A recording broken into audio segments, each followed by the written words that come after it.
Yes, sir. Yeah, okay. Hello, everyone. Thanks a lot for joining in today's program of Cardio Colloquium. So today, actually, we are going to discuss on a very interesting trial that is AIR. Like we are not today, we are going to discuss on the 30 years of legacy data and how actually beneficial into the post-MI patient, especially. So today to discuss this, we have a very fantastic team here from the if I talk about moderator. So for today's program, the moderator is Dr. Ajay Kumar Pandey sir. So Ajay Kumar Pandey sir is senior conventional international cardiologist and head of department Galaxy Hospital from the Varanasi, with over 3 decades of experience into the cardiology space. He is recognized with the multiple awards like Young Cardiologist Award and the Chikitsa Shri also. And also he has a degree in the American College of Cardiology and from the European Society of Cardiology and multiple. And he has been multiple associated with multiple bodies, and he has been the renowned faculty known by the across India.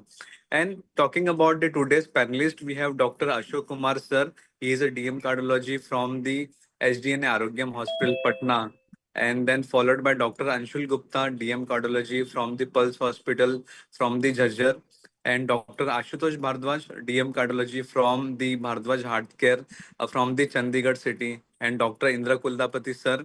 He is also DM Cardiology from Downtown Hospital, Guwahati, and he also pass out from the AIMS. So we have a really good panel, the team of doctors here talking about on the air to ARS 30 years of legacy data, sir. So, Dr. Ajay Kumar, sir, over to you to take this first session forward. Okay, thank you. Thank you, the MQ people, for this wonderful session which has been organized today. And good evening to all of you, all my learned colleagues, those who have joined from different parts of the country. Yeah, good evening. Those who all have joined from different part of country to have a this evening discussion regarding ACE inhibitors in the perspective in post-MI cardiac patients. I'm really sorry that I could not be stationed and discuss this topic because I was traveling and trying to reach to a stable place, but unfortunately I'm delayed on the way. So to start the today's discussion, I'm sharing my slide and we will have a discussion further. So is my slide visible to all of you? Yes, sir. Is my slide, yeah, is it visible to all of you? Yes, sir. Am I audible in my slide? Is visible to all of you? Yes, sir. Slides are visible, sir. Yeah, you are audible and slide is Okay. visible too. So Okay. go ahead. Okay.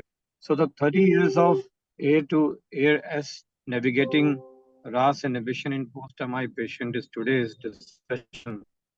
And in this discussion, I will be having an overview of ARBs, any post-patient inhibitor, and what are the current legislation regarding present, data.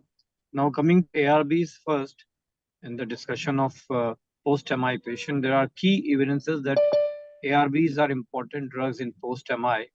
And there are two important trials, though they were quite old trials when we have cleared our DMs. And during those trials, these trials have come up, the Optimal and Valiant trial. And losartan were compared with captopril, the very important drug those days. And losartan 50 milligram once daily was compared with captopril in Optimal trial. And there's a non-significant difference in total mortality in favor of captopril that time. So the captopril was really favoring over the losartan. But valsartan is ineffective as captopril in patients who are at high risk for CV events after MI, because the molecule was different and The combination of valsartan with captopril increases the rate of adverse events without improving survival. This we very well know about it. So none of us were using ACE ARB together, but valsartan was as effective as captopril.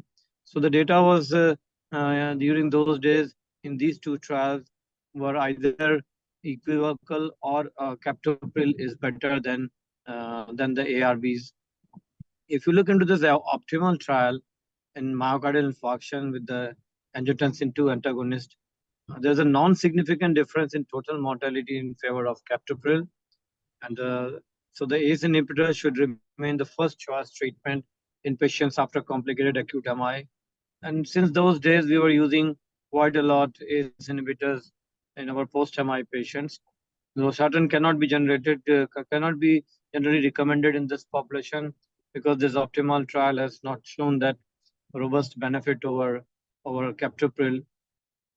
And then the Valiant trial and the Valiant in acute MI, they've shown that their mortality from any cause and cause-specific mortality was similar in the three treatment groups, and the rate of secondary endpoint of death from cardiovascular cause, recurrent MI, or hospitalization for heart failure was similar in the three groups.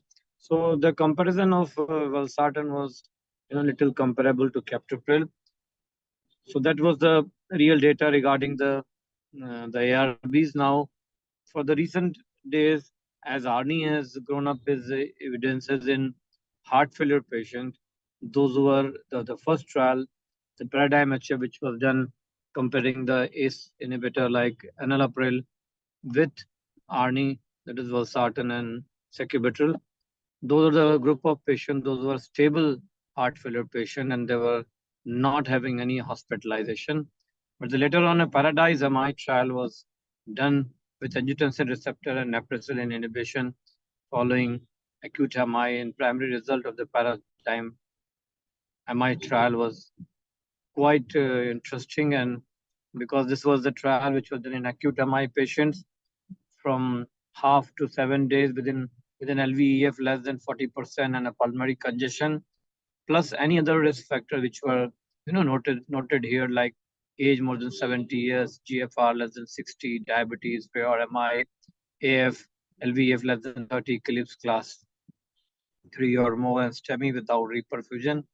But the major exclusion criteria was prior heart failure, clinical instability, and GFR less than 30. One arm, the sacubitril valsartan was used, and there is other arm where ramipril was used in 5 milligram BID. Nearly the similar amount of patients were there, and sacubitril valsartan group had, going to 97 and 103 milligram BID. There's no run-in period. It's a double-blind active control, and the event-driven 711 primary endpoints were done. Primary endpoints were CV death, heart failure hospitalization, outpatient development of heart failure, and secondary endpoints were CV death and heart failure hospitalization. And this was the data, though the hazard ratio was 0.90 with sacubitril valsartan, and the number of events were lesser compared to ramipril. 7.4 per 100 patients here with ramipril compared to 6.7% with 100 patients here. The educated primary outcome, if you look into the sacubitril valsartan and ramipril group, the patient they do have a primary outcome event rates lesser in the sacubitril valsartan, but the significance was not that statistically very robust. CV death, heart failure hospitalization, and outpatient heart failure, all those have doesn't shown very significant effect. And if you look into the hypotension and cough, definitely hypertension was more group compared to cough, which was more in ramipril group. But if you see the other side effects like renal impairment, hyperkalemia, and liver abnormalities, they are more or less similar, except that angioedema part, which was a little higher in ramipril group. So the summary of this Paradise MI trial was that sacubitril valsartan did not result in a significantly lower rate of CV death, heart failure hospitalization, or outpatient heart failure requiring treatment. The result which we are expecting in Paradigm HF This was not seen in these acute MI patients when they were treated and compared with the ramipril. And the pre-specified observation of reduction in both the investigator reports of the primary composite as well as in the total educated events supported incremental clinical benefit of sacubitril/valsartan. The safety and tolerability of sacubitril/valsartan in this AMI population was comparable to that of ACE inhibitor. So we were, quite tuned to using ACE inhibitor for a pretty long time, and I personally remember, and since my 25, 30 years of clinical practice of post-MI patient, we always, put our patients on as early as possible within 24 hours of ACE inhibition and mineralocorticoid receptor antagonists like aprenolol and all, if there's no significant hypotension and no contraindication. So basically, the Paradise MI trial, cannot beat ramipril in patient with acute MI. There are different comments came up after this Paradise MI trial that the Paradise sacubitril/valsartan did not outperform the ACE inhibition. It makes the question the benefit of sacubitril/valsartan and so on. So what we were expecting with ARNI in post-MI patient, we didn't, receive those. Now looking into the ACE inhibition post-MI trials, we all know for a pretty long time, there were selective high-risk population and long-term. The SAVE trial, ARI trial, and TRACE trial, they all have included different population.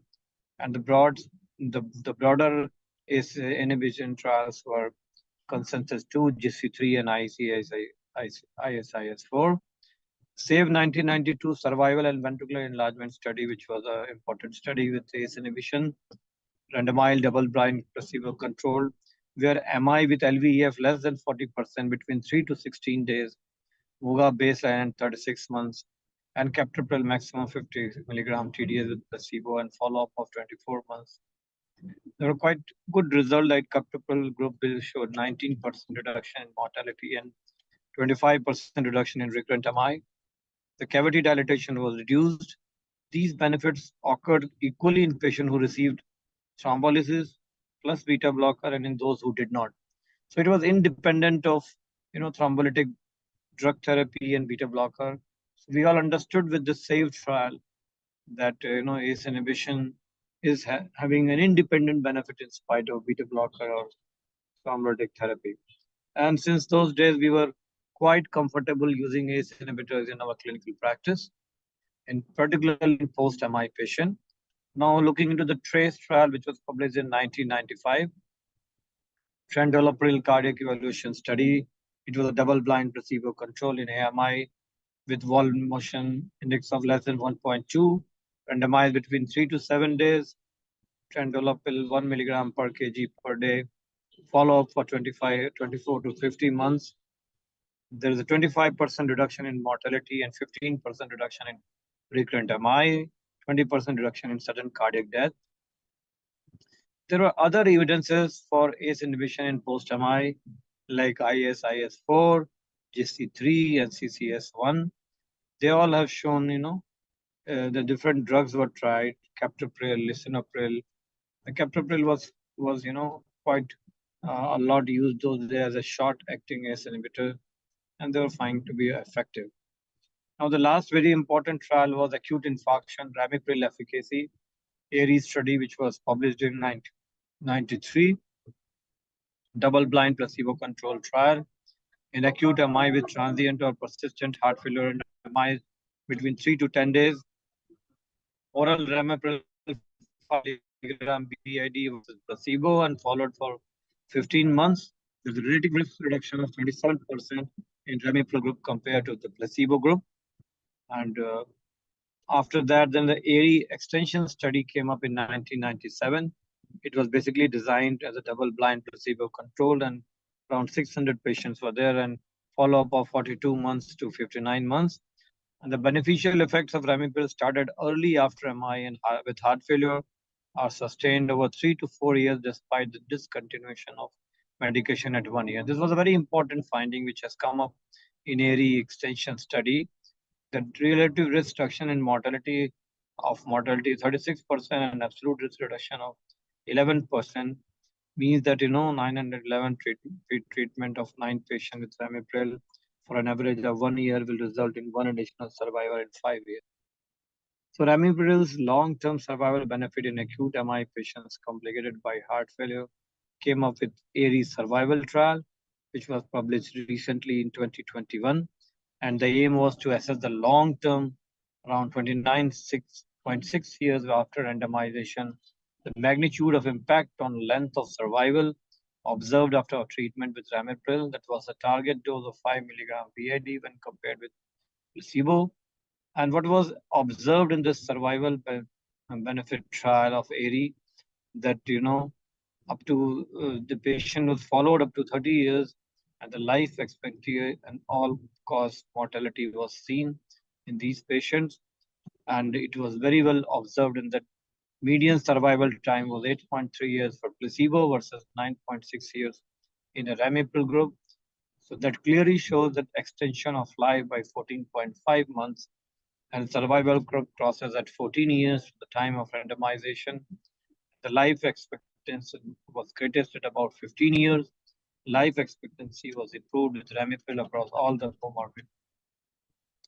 And this was seen that, the life expectancy difference and the life expectancy ratio and the median lifetime difference for patient randomly allotted to placebo or ramipril group. The diabetes group was having 32% versus 5%. Previous MI, heart failure, history, hypertension, angina was all different ratios were shown in this slide. So to summarize the ARI survival trial, what does it show? The impact that substantial survival gains with ramipril treatment for 15 years beyond the blinded treatment indication. And overall, for every day a patient received ramipril, on average, his or her life was extended by a further day. That's a very important, outcome which we have learned from this ARI survival extension study. And there is a relative risk of survival for patients with diabetes was increased for 54%.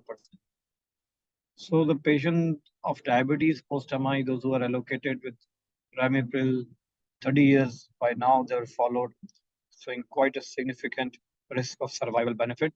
And patient with diabetes, previous MI, previous heart failure, hypertension and angina, each benefited on an average from ACE inhibition. Treatment with ramipril for about 1 year when started early post-MI in patient with heart failure result in a survival benefit which is sustained over many years and offers on average an extension of life on an additional 1 year. So the concluding remark of the ACE inhibition, what I can say is that treatment with ramipril for about a year when started early post-MI in patient with heart failure results in a survival benefit which is sustained over many years and offers an average on extension of life of additional 1 year. So that's a great news which has come up with this extension of survival ARI study. Now, if you look into this guideline-directed, presentation of post-MI state-of-art review, we all see that there are different medications in spite of all those interventional therapies which we do many a times for our patients of acute MI. There are important medications. The most important medication, as we all understand, is the dual antiplatelet therapy in patients of acute coronary syndrome, and statin and the target lowering of LDL cholesterol. But if you see the other important therapies, as I have already discussed previously in my previous slides, the ACE inhibition has shown benefit over thrombolytic and beta blocker. So there are other very important drugs and needs to be started within 24 hours of index MI events, because early initiation of ACE inhibition within 24 hours leads to remodeling and many more benefits over the myocardium. And a 40% of survival benefit from ACE inhibition is confirmed in the first day. But many times my colleagues, those who are practicing interventional cardiology, didn't take a note of this important drug, which is or many of my physician colleagues, those who are treating acute MI patient day in and day out, they forget to start this ACE inhibition in first 24 hours of the index events, suspecting of hypotension or something like that. which is not always the case in all patients. And the 4 hours within 24 hours, we should always avoid beta blocker for first 24 hours for ongoing heart failure, and early introduction of aldosterone antagonist like aprenon or aldactone. Benefit is time dependent, should be started within 7 days of index event. And the re-evaluate eligibility for beta blocker, and I always say that there's no hurry of starting beta blocker if you have not used in early acute MI phase. And we all have, more or less practically stopped using IV beta blocker, which we used to use in our residency days or whenever we have passed our DM as a registrar in acute MI patients. And now more or less beta blockers need to be started before discharge in all such patients. And when the patient is not hemodynamically unstable, and after discharge, it is critical to titrate the doses of medications, including ACE inhibition, beta blocker, and optimal levels of even statins and all those things. So post-discharge follow-up is very, very important. So what I mean to highlight from this important slide to all my colleagues as well as the people, those who are participating in today's evening program, that interventional cardiology and cardiology doesn't mean only intervention. They also need to focus on the important medication which need to be started in a real important time frame. Like first 24 hours, we should start ACE inhibition. In another, after 24 hours to discharge ARBs, mineralocorticoid receptor antagonist and beta blocker before discharge, as we always focus on dual antiplatelet therapy and statin. Early ACE inhibition therapy offers a maximum benefit. That's what I mean to say, and we should always look into it. The JACC acknowledged ARI first remittance study of 1993, post-Margaret infarction heart failure, and ACE inhibition should be administered within 24 hours for heart failure patient of EF less than or equal to 45%. Heart failure patient of EF less than 40%. Significant survival benefit, 40% conferred on first day of treatment. Early initiation is wanted. So as we understand that, heart failure patients, all heart failure patients are not same. Acute MI heart failure patient, we have got robust data for Ramipril, the ARE study, which has shown, and Progress MI trial, which was done by Arnie, because the Arnie has scored over ACE inhibitor in the stable heart failure patient, but still the data is in MI. We all very well aware about it, and we many times even practice it's a guide-directed. Similarly, 2020 ESC guidelines for the management of acute coronary syndrome in patients presenting without persistent ST segment elevation has given these recommendations that ACE inhibitors or ARBs in case of intolerance, ARBs in case of intolerance to ACE inhibition are recommended in patients with heart failure with reduced ejection fraction, diabetes, or CKD are less contraindicated, like severe renal impairment, hyperkalemia, etc., in order to reduce the all-cause and cardiovascular mortality as a class 1 drug. So we should not shy away to use these drugs. Now, my esteemed panelists are with me, and it's very encouraging and enlightening to me to have such wonderful colleagues of mine from different parts of country. So as this panel discussion is going on, I will like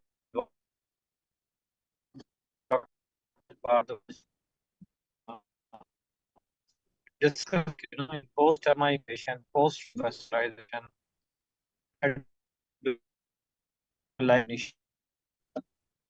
what is the starting dose he will recommend and how he will titrate the dose. Now it is over to Ashutosh. No, thank you, sir. Thank you. First of all, it was a very nice and informative presentation, sir, regarding the role of ACE inhibitors in post-MI patients. Sir, coming to the question, the systolic BP, I usually start at a systolic blood pressure of 90 millimeters of mercury or more. though it is not a fixed value, more importantly, the patient should be free of the signs and symptoms of cardiogenic shock. That means there should be adequate organ perfusion, means the sensorium is all right and the patient's urine output is fine. And studies also show that symptoms are more important than the actual number of the systolic blood pressure. So usual cutoff would be 90 millimeters of mercury of systolic blood pressure. So I usually start with either Very true. I truly agree with you. Yeah. I truly agree with Dr. Ashutosh that we do the similar type of, real world practice or something different than what the guidelines say, that we should not, Right, sir. keep on starting 5 milligram BID Ramipil on the very first day. If you can say that in a real world situation, if my patient's systolic blood pressure is more than 100 or 110, I can start with 205 or 2.5 milligram BID, or otherwise with 90 milligram or so, we can start with 1.25 milligram Right, BID. sir. And as Dr. Bhardwaj has rightly pointed out, that his renal functions are fine, urine output is okay, he's not in shock. Many times we see that the patients of acute MI blood pressure is 90, 100, 110, and they've got adequate perfusion and they have got adequate urine output. So we should not shy away and restrict ourselves in starting ACE inhibition in these patients. And what I always suggest my younger colleagues, that start with lower the dose, titrate it gradually, and even maybe at the time of discharge, if the other things are there, it is good to have a ACE inhibition in a smaller dose, like Ramipril, maybe 2.5 milligram BID if the blood pressure is ranging around 90, 100 or so. If the blood pressure is good enough, patient is hypertensive, we can go up to 5 milligram BID as well. It is better to start all these three drugs, Ramipril, mineralocorticoid receptor antagonist, and beta blocker, even a smaller dose before discharge, than not to start any one of them if it is no contraindication. So I think Dr. Ashutosh also agree with me. Right, sir. Sir, Thank you, regarding- Dr. Ashutosh. Thank you, sir. It was a nice presentation from your side.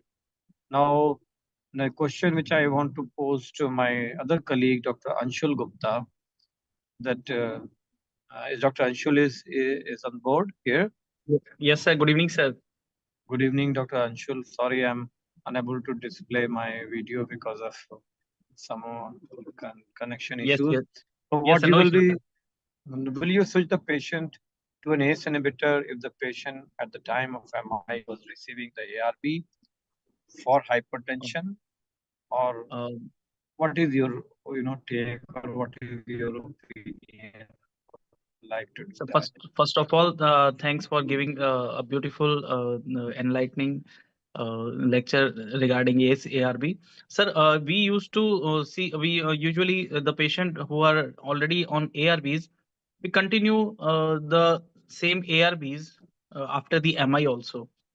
According to the blood pressure, if we see if the patient is having BP in 130s or 140s, we usually give the dose of telmisartan 20 or losartan 25, or if he was on 40 milligram of 40 milligram of telmisartan, we usually continue the same only. Do not switch to the ACE. What is your Right, yeah, you are very much right, and there will be difference of opinion on these issues, and we all in the real world situation we all face a different type of problems, and even we also have faced that many times many of our patients are on ARBs because for the treatment of hypertension. yes, sir. Most of the time ARBs and MI, what in those patients, like data what we had of Valsartan was comparable to captopril, but losartan. But most of the time in our clinical practice, many of us telmisartan, not Yes, sir. Valsartan. So if Yes, we have got, if we see the data, scientific data, definitely valsartan is comparable to the ACE inhibition. But yes, sir. we didn't have head-to-head trial on telmisartan versus ramipril. But there were trials particularly in acute MI patient, but there were trials comparing on target trial, which have shown that there's a non-inferiority of telmisartan over the ACE inhibition. So what I will like to do in my own personal practice, that definitely if the patient, somebody is on, many of our patients are on telmisartan. If he's on valsartan, definitely I will like to continue the valsartan and not stop it, because if you start ACE inhibition today, after switching out from ARBs, definitely there will be some time, like the half-life of telmisartan to get the tissue levels, you know, get filled up is around 4 or 5 days. If you start telmisartan today and 4 or 5 half-lives will be there, then the tissue level static tissue level will be achieved. A patient who is already on telmisartan, I will not like to switch it off and then change it over to ramipril. But definitely, or the patient is already on valsartan, I will not like to do that. But if he is on losartan and the ARB was started not because the patient had a ACE inhibitor induced cough. Many times our physician colleagues, I do agree that many of our cardiologists, they don't get afraid of ACE inhibitor induced cough, because though it is 10-15% of patients, they do have ACE inhibitor induced cough. But if we explain them that this ACE inhibitor induced cough is a good effect of the drug and it may sometimes go away, our patient may tolerate some time, but for some patient definitely it is very troublesome. But I have often seen with my physician colleagues, they immediately switch off the ACE inhibition and put them on ARB. Even the patient is on ACE inhibition for some 10 years,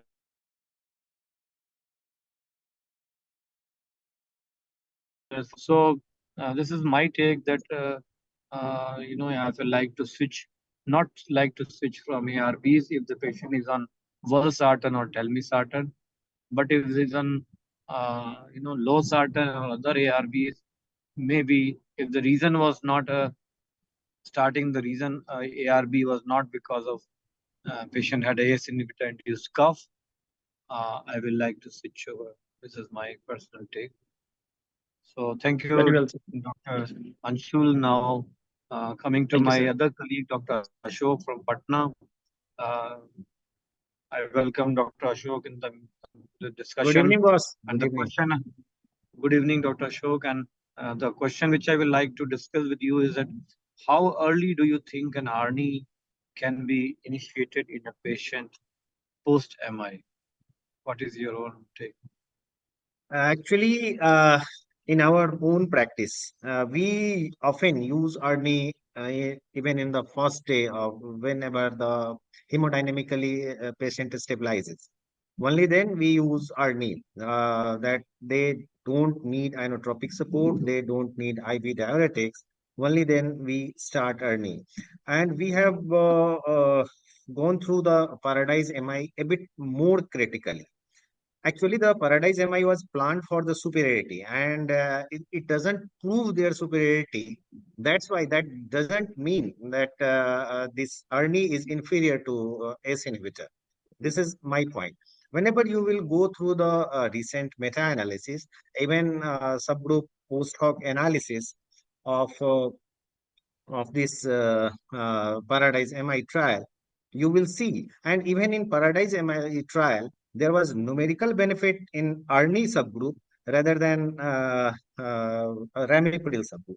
And one more thing, you will see the dose difference. We all agree that 200 milligram twice daily ARNI is definitely superior in terms of BP reduction to 5 milligram twice daily ramipril. So these molecule has been compared. That's why the hypotensive episodes was more in Paradise MI rather than comparing with the ramipril. So in first day, whenever the patient is hemodynamically stable, we start ARNI even in post-MI patients. Yeah. Very true. I agree with your comments, and there are some gray areas still, lying in between.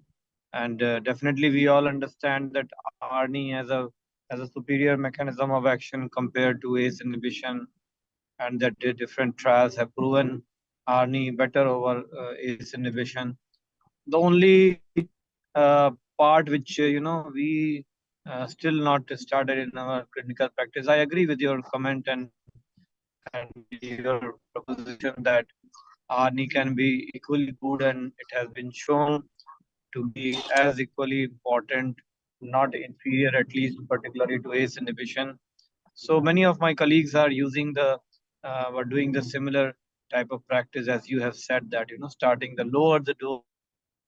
Yeah, We have yeah. already seen that the higher doses of RNA causes hypotension more, and we usually do go up to 200 milligram, usually titrating our of MI.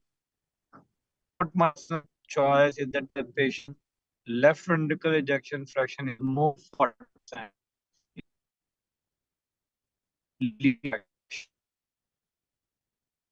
Will follow the older pattern of what ARE trials have, because we are ease of comfort of using a molecule for some 20-25 years or so, because we are using ramipril in acute MI patient since very early days of our cardiology career, like since 1997 or 1996 or so.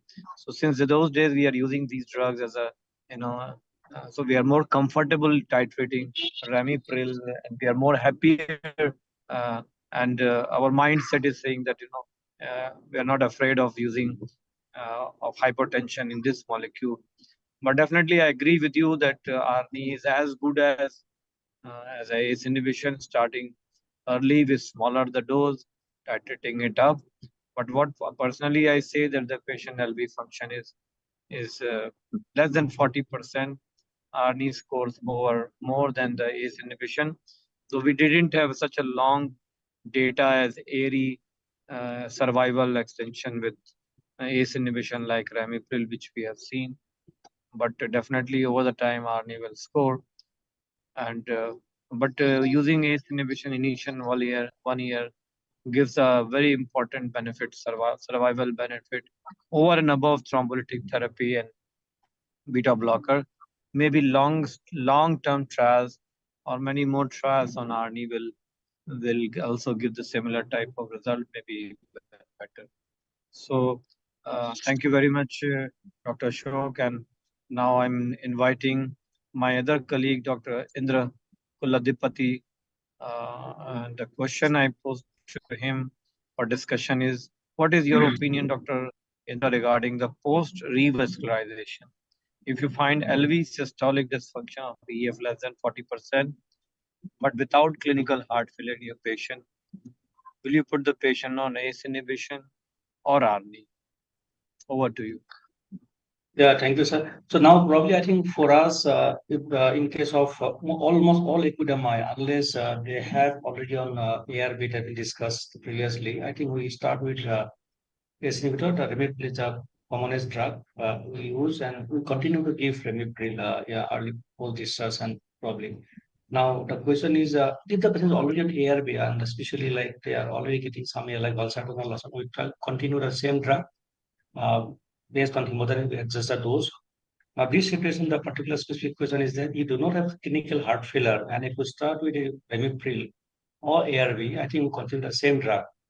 But in my cases, if like this patient do not have clinical heart failure, but normally we look at the other patients in terms of revascularization is complete or not. If complete, then because sometimes symptoms be very deceptive, and nowadays we commonly go for biomarker. So probability is normally done at hospital, then at follow-up of around 4 to 6 weeks. And if the patient is on ACE inhibitor and no clinical heart failure, but the probability is substantially elevated, normally I switch from ACE inhibitors to RNA if there's no contraindications. Like our main concern is hypotension, because many of our enteroamide patients BP is not too high start weight, and we are most of the time we start at a very low dose, 1.25 or 2.5, some 5 milligram. So if that is not the case, but if the person is not clinical heart failure, but EF less than 40%, if the biomarker like probability is elevated at 4 to 6 weeks, if there's no contraindication, if I think that person can tolerate ARNI, normally this is the time I switch from ACE inhibitors to ARNI. Yes, sir. Thank you, Dr. Indra. I agree with your decision. That's what the real world situation is. We all are very well aware about the benefits of ARNI and ACE inhibitor together. But I truly, appreciate your point of, objectively measuring anti-proBNP level. The only issue is the cost of the patient, but I understand that, the cost of therapies are quite higher compared to, cost of measuring anti-proBNP. And it is always better to, at the time of discharge, like those patients, those who are having LV dysfunction, to have a track over the anti-proBNP level may give us quite a good amount of objective evidence that how the patient's LV function is improving or not. I do agree with you that, starting with ACE inhibition and the previous colleague, Dr. Ashok, has already, discussed that ARNI is as good as MI, Cardace, MI trap. There's no, the non-inferiority is there. So, but truly, I agree with you that we can start with ACE inhibition or ARNI and, can switch over. The patient who's definitely having EF less than 40%. Personally, I will also like to switch once the patient is stable at discharge and follow up and is tolerating ACE inhibition properly. Switching them from ACE inhibition to ARNI will definitely give him an edge over. But the patient LV function is around the mid-range ejection fraction 40 to 50%. And then I'm not worried about it. I will continue with ACE inhibition alone, and may not like to change this ACE inhibition to ARNI because still there are a lot of the one more important objective which I found in my clinical practice, that there is a good combination drug of beta blocker and ACE inhibitor which comes at a single pill combination. And because beta blocker and ACE inhibition are two important drugs in both my patients, and we will like to reduce the pill burden in many of our patients because OPDN says, sir, can our medications be reduced? And we always try to look into if they have got a combination pill. And I'm really very, happy with having a good ACE inhibitor and a beta blocker combination. So that's important. So the question in post-MI patient, post-revascularization, when do you like to start a beta blocker? Dr. Andhra Kuladipati, can we answer? So, like here also, we want to start as early as possible. May not be on 0 hour. Once person is hemodynamic is stable, and post-time obviously revascularization have been done primary PCI or maybe early PCI after thrombolysis. Once person is this part of revascularization part is complete, or person is not fit for revascularization. Sometimes one person not willing. Probably, obviously the heart failure is a good heart failure is a contraindication, acute pulmonary edema and cardiogenic shock. But unless those patients who are not in cardiogenic shock or impending cardiogenic shock, like 2 months of tachycardia on high dose of oxygen therapy, IV diuretic, IV vasolators, except those obvious contraindications, thrombotic therapy. And now I think Beta both blocker ACE therapy inhibitors needs to and be beta ruled out. blockers learn to start very early, maybe within 24 hours. But again, we have to customize. Some patients they are on beta blockers. We still are not in a hurry to start. Why? Because if it is not started within 24 hours, which was all the trials which were done in acute MI were given IV beta blocker starting in the first 24 hours. That momentum has gone, and I prefer investing ACE inhibitor or not for a 54 minute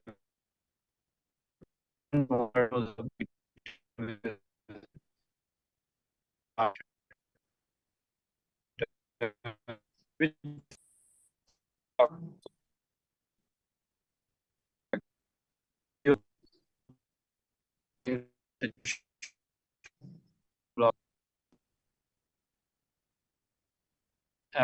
Dr. Ashutosh is Hi, sir. Sir, good this evening, sir. meeting. Sir, regarding the beta blockers, the level of evidence for metoprolol is a slight better as Beta compared to the other beta blocker you blockers. like to use Sir, for metoprolol. post MI, post Yeah, for revascularization post patients, so the level of evidence for metoprolol is slightly better and on the higher side as compared to the other beta blockers. And it also depends on the comorbidity. Suppose the patient is having a comorbidity like COPD or bronchospastic disease, then a higher beta 1 selective beta blocker may be beneficial like bisoprolol. But otherwise, I prefer to use metoprolol in post MI patients. Yeah, I truly agree with you. And metoprolol is a very good drug. Right, sir. And I will like to strengthen your confidence in beta blocker by saying that our respiratory physician colleagues are also comfortable using beta blockers in COPD and asthma. Right, sir. So metoprolol is equally cardioselective as bisoprolol, and we don't find many of our patients. So bisoprolol, labetalol, these are preferred by many of our colleagues, but they are equally effective and they can be of well tolerable in patients of COPD and asthma. Now coming to my other colleague, Dr. Anshul Gupta, at what dose you initiate and how do you up titrate the beta blocker in a post-MI patient, post-revascularization? What is your opinion? Sir, in our clinical practice, on the basis of heart rate, blood pressure, I used to start usually start bisoprolol 1.25 milligram. If the patient is having a tachycardia of more than 90 or more, then I give 2.5. Usually, I start 1.25 bisoprolol or metoprolol 25 milligram. And according to BP, if patient is very well having BP of 130, 120, then I straight away start with 2.5 bisoprolol, sir. Very true. I agree with your practice that we all are having different practice, real world situation, and I agree with you. Starting with bisoprolol and metoprolol, both of them are used with. What we prefer, as in our clinical practice, that as Dr. Ashutosh has told, we start with smaller doses of metoprolol, even 12.5 milligram BID, Yes. and you can understand that metoprolol can be given even TID doses also. So we Yes. many times go to 12.5 milligram TID if we want to up titrate, but start with 12.5 milligram BID and then gradually to up titrate. Right. Maybe it depends upon the up titration, or because each individual is having a different. We all understand nowadays is a personalized medicine is what is required in each and every patient. What one Yes, sir. patient tolerates, others may not tolerate. So we have Exactly. seen that we patients are tolerating metoprolol 100 milligram BID, TID, even, but there are very few group of patients those who do that. But it is always better to put them on beta blocker before discharge if there Yes, is sir. no contraindication in these patients. Thank you, Dr. Exactly. Anshul. And Thank you, now sir. I'm coming to my other colleague, Dr. Ashok. What is your advice on ACE inhibition plus beta blocker combination, which I was talking about? I'm very fond of What do using you this like? combination. So left and right, I'm using this combination in my prescription. But but particularly in post MI cases, I used to start this combination after first month of visit. Why so? Because in during hospitalization, even post revascularization, my preferred molecule is beta blocker, metoprolol, particularly tartrate salt in 6 hour or 8 hourly interval. And after building first 15 days, I switched to succinate and up titrate the dose of ramipril according to hemodynamic status. And whenever the patient tolerate well metoprolol and ramipril, after then I often combine these molecule in a single pill combination. And after first month, most of my patients remains on this combination rather than separately.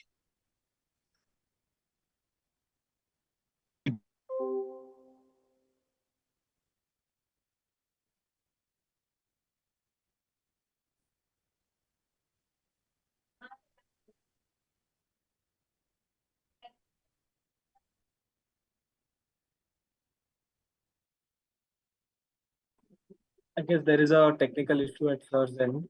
We'll just wait for a minute for him to join back. Okay, no issue. Pandey boss is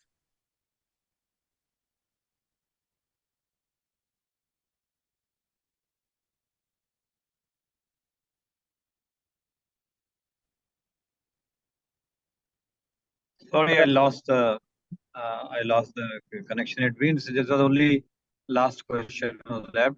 So I truly agree with Dr. Ashok's comment that we all use in our real world situation, not to early 1 week or 15 days or so.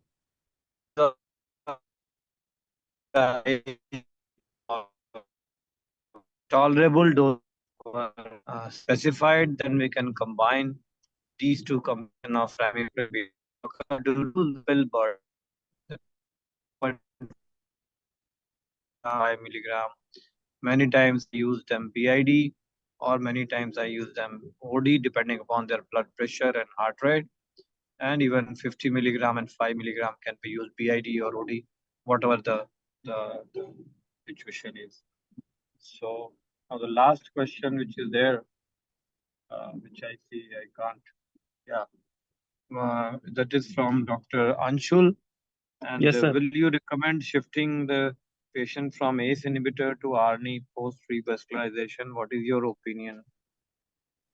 As we have discussed a lot, Paradise, my trial, and all those things. What is your opinion?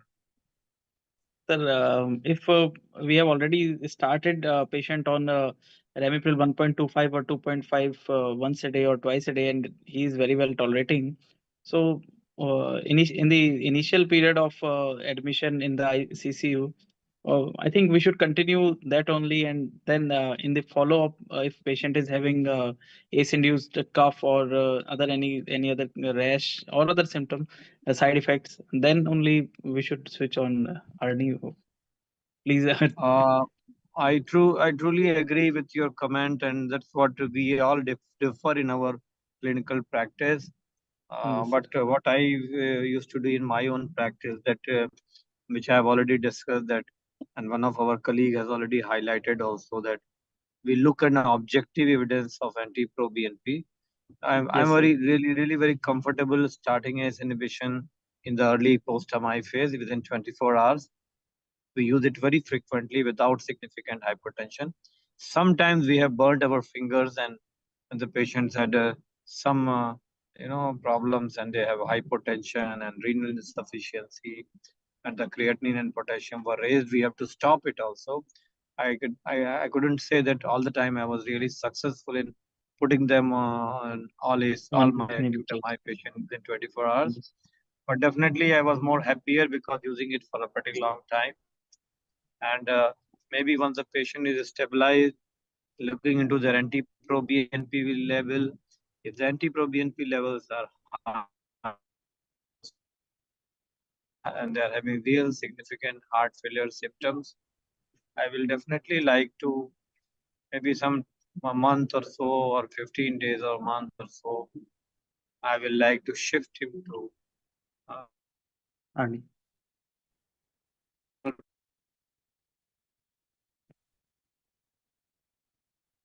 less than 40%. All those are post-MI patients where EF is less than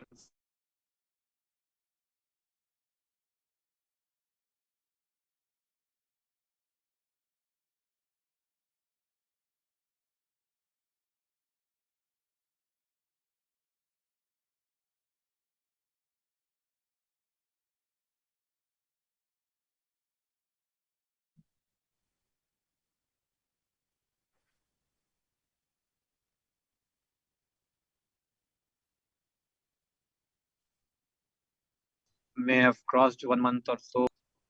This is my personal, but it depends upon their.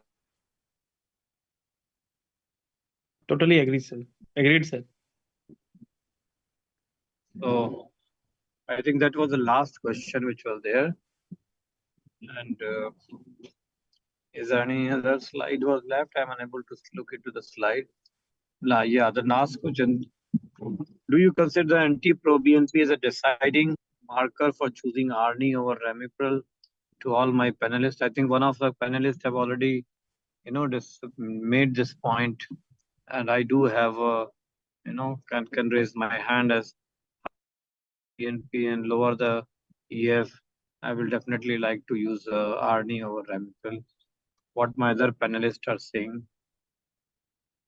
And the other question is, will you start an ACE inhibitor in all the patients with ACS, whether revascularization procedure was performed or not, to get the mortality benefits? For the other take of my other colleagues, please opine. Anyone? Yes, sir. ACE inhibitors for all ACS patients is actually recommended, I think so. So because they also reduce the afterload and reduce the strain on the heart. They improve the endothelial function also. They have a role in stabilizing the atherosclerotic plaque also. And more importantly, they prevent the ventricular remodeling. So as a rule, I think ACE inhibitors should be given to all ACS patients to achieve these benefits. In long term, they can Very also true. reduce the mortality. Very true. We all have seen that, the benefit of ACE inhibition is over and above the thrombolytic therapy and beta blocker. So there's should not shy away of using ACE inhibition in patient with ACS, whether the special procedure was performed or not performed. Many times, many of our patients, those who are not having a, pocket filled with money, or they are not having the insurance, they didn't able to get it primary PCI. They need to be therapized, or they put on medical therapy and conservative management. So we can do, add dual antiplatelet, high dose statin,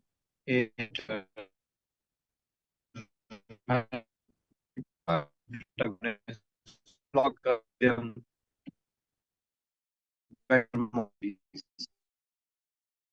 We have with the talk.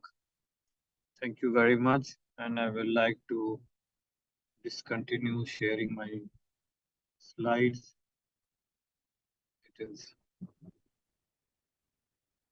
Thank you to the esteemed panel. It was a wonderful discussion amongst all of you, and I'm sure everybody has gained some of the other clinical pearls from you all.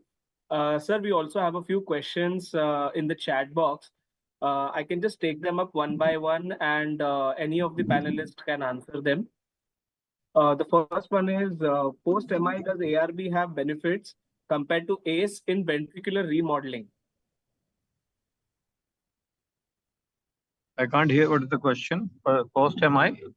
In post-MI, does ARB have benefits compared to ACE inhibitors in ventricular remodeling?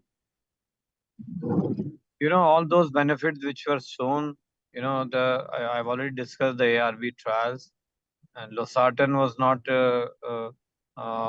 better compared to Ramipril. Valsartan was found to be equally effective when compared, and Right, definitely the whatever the benefit was ARB compared to ACE inhibition was more or less of the similar which ACE inhibition used to do.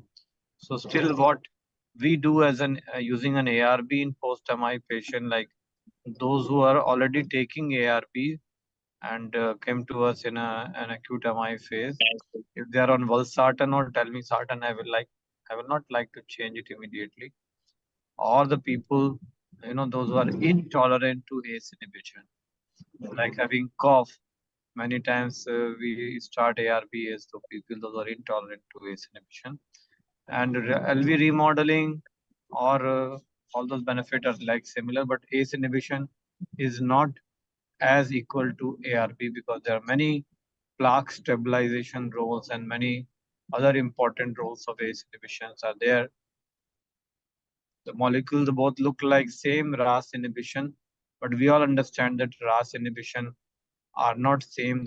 Even if you use the similar molecule, similar class of drug with the different molecules, the drug's effect may be different. So I think that might have answered the question. Any Right. other questions? So one last question. Do you prefer to use Ramipril in high CV risk patients for CV benefits and reduce chances of MI in future? If you ask me personally, yes, I do, because the HOPE trial, particularly if the patient is diabetic, and if the person is having diabetes and a high cardiovascular risk, definitely adding a ACE inhibition will give a lot of benefit to plaque stabilization, improving the microangiopathic changes and microalbuminuria, even cardiovascular benefit. So if the patient is diabetic with high cardiovascular risk, particularly, yes, that is my take on. My other colleagues can respond and give their opinion. Dr. Gupta? I totally agree with the sir that there is a evidence of ARB, including telmisartan and valsartan, and they are totally comparable with the captopril, ramipril. So we usually continue the same. And again, post MI starting with ARNI can cause hypotension, and a smaller dose gives the same benefits as 200. Yes, because we should start the drug as soon as possible, and patient it is a individualized approach to every patient. If patient is having lower side BP, then we usually start with smaller doses of ARNI. Third question is, how do you see differential mode of action of ACE and ARB? So no more difference between the mode of action, because ultimately they are inhibiting the RAS system by different. The only difference is they are acting on the different level of the RAS system. Thank you, Ji. Thank you very much, Dr. Anshu. Thank you, sir. Thank you so much, everyone. And I just would like to thank all the audience as well for coming in on a busy Sunday. It's Gudi Padwa, New Year for all the Hindus, and Eid Mubarak to everyone else as well. So I think with this amazing panel discussion that we've had here today, thank you so much, our esteemed panelists, and thank you so much, all the audience, for joining in this evening. Thank you so much, sir. Please have Thank a you. Thank you. Good night. Take care, everybody. Good Good night. night. Take Good care. night, sir. Thank you. Sir. Night, sir.